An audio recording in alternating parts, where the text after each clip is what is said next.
बिस्मिल्लाहिर्रहमानिर्रहीम। अस्सलाम वालेकुम व्यूअर्स। आज हम सिंघाड़े उबाल रहे हैं, तो मैंने सोचा आपको भी बताऊं कि इसका परफेक्ट उबालने का तरीका क्या है। तो यहाँ मैंने 2 किलो सिंघाड़े लिए थे और इसको मैंने एक ऐसे बर्तन में फ़िट करना है जिसमें ये पूरे पूरे आ जाएँ। बहुत खुले मुँह के बर्तन में नहीं आपने देना। और सिंपल 1 गिलास पानी डाल दें और ऊपर एक गीला कपड़ा ढक दें। इसको कपड़े से कवर कर दें ताकि स्टीम बाहर ना आए, और सिर्फ 10 मिनट आपने इसको कुक करना है। तो 10 मिनट बाद देखें, यहाँ पे 10 मिनट हो गया, मैंने कपड़ा हटा दिया है। अब हम इतना ही बड़ा एक और बर्तन लेंगे इसका, और उसमें इसको पलट देंगे। उसकी वजह ये है कि जो ऊपर वाले सिंगाड़े हैं वो भी गले नहीं हैं, जो नीचे बेस में है वो किसी हद तक गल जाते हैं।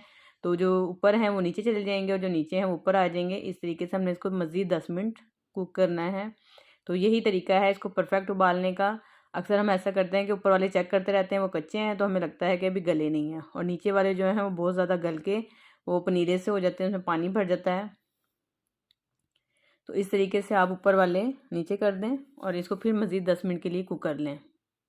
और यहाँ देखें, फिर 10 मिनट गुजर चुके हैं, मैंने चूल्हा इसका बंद कर दिया है और इसकी हम स्टीम निकाल देते हैं। अब हमने ज़्यादा ओवर कुक नहीं करना इसको।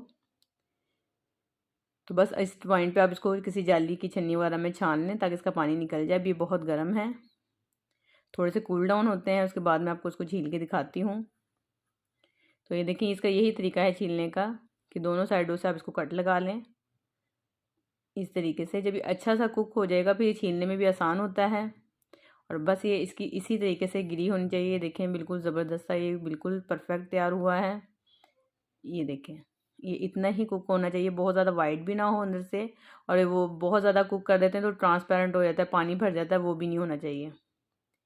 तो आपने 10-10 मिनट आपने दोनों साइडों से इसे कुक करना है और फ़ौरन इसकी स्टीम निकाल के इसको छान लेना है। पानी में इसको नहीं छोड़ना, इसकी वजह से इसमें पानी भर जाता है। ये बहुत फ़ायदेमंद होते हैं और सर्दियों में आते हैं क्योंकि इसमें पानी का कंटेंट ज़्यादा होता है। हम सर्दियों में पानी कम पीते हैं, तो सिंघाड़े खाने चाहिए। इससे हमारी पानी की कमी भी पूरी होती है। और जो लोग अपना वेट लूज़ करना चाहते हैं वो इसे ज़्यादा से ज़्यादा खाएँ। स्पेशली लेडीज़ के लिए बहुत फ़ायदेमंद होते हैं ये दांतों के, मसूड़ों के, हड्डियों के लिए।